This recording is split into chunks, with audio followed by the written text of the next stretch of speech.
और इसी बीच एक बड़ी खबर, मौलाना साद के ठिकानों पर छापे मारने के लिए दिल्ली पुलिस की क्राइम ब्रांच यूपी के शामली पहुंची है। यूपी के शामली में तबलीगी प्रमुख का फार्म हाउस है और यहीं पर छापे मारने के लिए दरअसल अब जो है दिल्ली पुलिस की क्राइम ब्रांच पहुंची है। और जानकारी के साथ आनंद हमारे सहयोगी इस वक्त जुड़ चुके हैं। आनंद, क्या जानकारी, क्या सिर्फ इसी जगह पर छापेमारी होगी और या और भी ठिकाने ऐसे चिन्हित किए गए जहां पर छापेमारी होगी?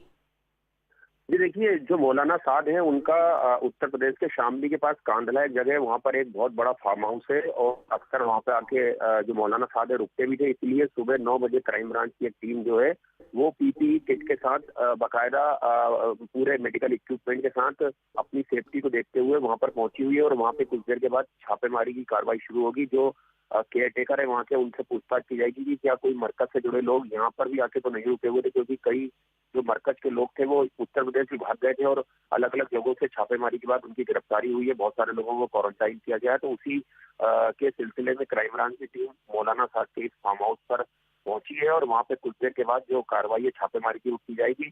कई महत्वपूर्ण जानकारियां वहाँ से हाथ लगने की संभावना क्राइम ब्रांच को मिली है। उसके बाद ही क्राइम ब्रांच की टीम को दिल्ली से वहाँ रवाना किया गया था।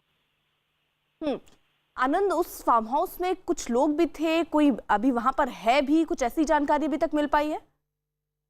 देखिए, काफी बड़ा फार्म हाउस है, काफी एकड़ में फैला हुआ है और काफी बड़ी प्रॉपर्टी है मौलाना साद की है। इसलिए पुलिस ये सुनिश्चित करना चाहती है कि क्या यहाँ पर मरकज से जुड़े लोगों को तो नहीं ठहराया गया था या कुछ लोग यहाँ पे छुपे हुए तो नहीं है। उनके पता लगाने के लिए क्राइम ब्रांच की टीम यहाँ पहुंची है, पूरी तस्दीक करेगी, पूरा सर्च ऑपरेशन करेगी और इसीलिए कोरोना से बचने के लिए जो पूरी किट होती है मेडिकल इक्विपमेंट की, वो अपने साथ लेके क्राइम ब्रांच की टीम पहुंची ताकि कोई वायरस इन्फेक्शन जो है वो क्राइम ब्रांच की टीम को ना फैल पाए। उसको देखते हुए पूरी सेफ्टी के साथ क्राइम ब्रांच की टीम वहाँ पहुंची और वहाँ पे जो भी केयर टेकर है या जो भी गार्ड है या जो भी लोग वहाँ पर है उनसे पूछताछ की जाएगी, उनके बयान दर्ज किए जाएंगे और पूरी तस्दीक चेकिंग की जाएगी कि क्या कोई मरकज से जुड़ा सदस्य यहाँ छुपा हुआ तो नहीं है। आनंद, जिस तरीके से जानकारी है कि वहां पर जो टीम पहुंची है पीपी किट के साथ, यानी पूरी तैयारी के साथ पहुंची है, तो क्या कोई ऐसी गुंजाइश, ऐसी संभावना दिख रही है कि वहां पर कुछ ऐसे लोग हो सकते हैं जो कोरोना पॉजिटिव हों? ये देखिए, बिल्कुल शुरुआत में जब मौलाना साद के ऊपर एफआईआर दर्ज हुई थी उसके बाद से लगातार पुलिस को ये जानकारी मिली थी कि यूपी के शामली के कांधला में उनका एक बहुत बड़ा फार्म हाउस और वहां पर उत्तर प्रदेश पुलिस की टीमें पहुंची भी थी शुरुआत में। उसके बाद क्राइम ब्रांच को जब ये जानकारी मिली तो शुरू से ही उनकी इन्वेस्टिगेशन का एक ये पार्ट था शामली का जो कांधला का फार्म हाउस है और उसी की कब ये फार्म हाउस बना है, कितने एकड़ फैला है, कौन इसका ट्रस्टी है या इसकी प्रॉपर्टी कैसे खरीदी गई थी, वो तमाम जानकारी भी क्राइम ब्रांच वहां पर जाके जुटाएगी। लोकल एडमिनिस्ट्रेशन से भी संपर्क करेगी, यूपी पुलिस से भी, ये फार्म हाउस किन हालातों में बना था, इसके अधिकार किसके पास है और कौन कौन लोग यहाँ पे रहते हैं, किस तरह की गतिविधि यहाँ पे होती है, वो तमाम जानकारी जुटाने के लिए क्राइम। ठीक है आनंद, आप रहिए हमारे साथ। दीपक बिष्ट भी हमारे साथ, हमारे सहयोगी इस वक्त जुड़ चुके हैं, उनके पास भी कोई जानकारी है। दीपक, जो दिल्ली क्राइम ब्रांच है ये तो पहुंच रही है वहां फार्म हाउस में छापा मारने यूपी के शामली में, क्या कोई और भी टीमें हैं जो मौलाना साद और उनके जो ठिकाने हैं उन पर छापेमारी की तैयारी या किसी भी प्रकार की कार्रवाई की तैयारी में है? बिल्कुल, निश्चित तौर पर देखिए, जाकिर नगर, जो इससे पहले भी जाकिर नगर में भी कई बार रात को रेड मारी जा चुकी है, जहां पर जाकिर नगर में मौलाना साद के होने के सबूत मिले थे, संकेत मिले थे। लेकिन जिस तरह से सहयोगी आनंद ने बताया कि शामली मेन उसका टारगेट है, क्योंकि शामली ही पहले से ही वहां पर उसकी मौजूदगी भी संकेत दे रही थी। उसके साथ ही जाकिर नगर पर भी उसकी मूवमेंट थी। तो उसके अलावा भी कई ऐसी जगह है, क्योंकि जो उसके रिश्तेदार हैं, जो नजदीक हैं, जिनसे वो बातचीत करता रहा है, जिसके जरिए उसने बीच में कई सारे ऐसे ऑडियो टेप्स जो है रिकॉर्डिंग करके मीडिया के मार्फत बाहर लाए हैं, तो वो सब लोगों के संपर्क में पुलिस है, क्राइम ब्रांच की टीमें कोशिश कर रही है कि उन लोगों के जरिए ही इस तक पहुंचा जाएगा। और आज जिस तरह से इनपुट मिला है कि वो शामली के कांधला में है, तो वहां पर जाहिर बात है कि उसको पकड़ने के लिए क्राइम ब्रांच की टीमें जो है पूरी तैयारी के साथ वहां पर गई हुई है।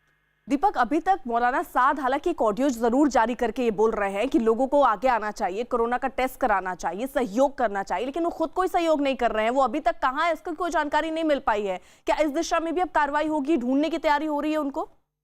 बिल्कुल, निश्चित तौर पर देखिए, कोरोना टेस्ट के बाद ही क्राइम ब्रांच की टीमों ने पूछताछ करनी थी, लेकिन उनके वकील अलग अलग तरीके से, क्योंकि वकीलों की भी कई टीमें जो है उसने बनाई हुई है और कई वकील उसके केस को लड़ने के लिए तैयार खड़े हैं और वो लगातार ये कहते रहे हैं कि कोरोना से बाबत जो है जानकारी क्राइम ब्रांच को दे दी जा चुकी है। लेकिन क्राइम ब्रांच जब तक रिपोर्ट नहीं देखती उनका टेस्ट पॉजिटिव है या नेगेटिव, उसके पहले क्राइम ब्रांच कोई पूछताछ नहीं करना चाहती थी। लेकिन जिस तरह से क्राइम ब्रांच अब पहुंची है मौलाना साद के पास, तो ये संकेत मिल सकते हैं कि कहीं ना कहीं हो सकता है कि मौलाना साद ने अपना टेस्ट करा लिया हो और उसके बाद क्राइम ब्रांच को भनक लगी है कि मौलाना साद के टेस्ट होने के बाद ही उसको पकड़ा जा सकता है। तो इसी वजह से ये माना जा रहा है कि क्राइम ब्रांच जो है उसके पास पहुंची है।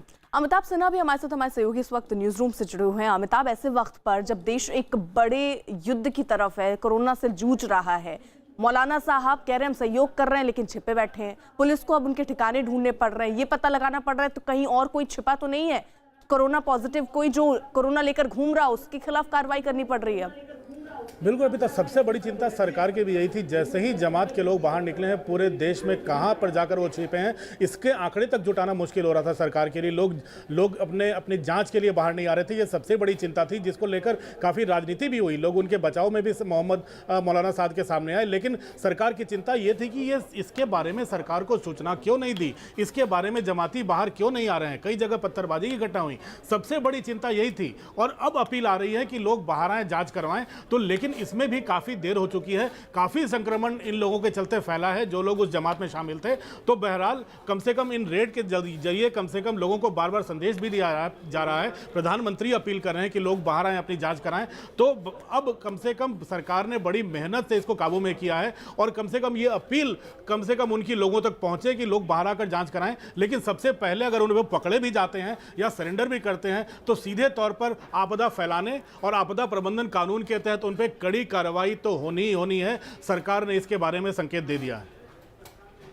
बिल्कुल। और अमिताभ, यहाँ ये हम देख रहे हैं कि चाहे प्रधानमंत्री नरेंद्र मोदी अपील कर रहे हो, मौलाना साद एक ऑडियो जारी करके जरूर कह रहे हैं कि लोगों को सामने आना चाहिए, कोरोना टेस्ट कराना चाहिए, लेकिन वो खुद मिसाल पेश नहीं कर रहे हैं, वो खुद छुपे हुए हैं, वो खुद नहीं बता रहे हैं कि वो कहाँ है, उनका टेस्ट पहले होना चाहिए, उसके बाद बाकी जो लोग हैं वो भी सामने आए। सिचुएशन को समझना, जो कि ये लोग समझ ही नहीं रहे हैं।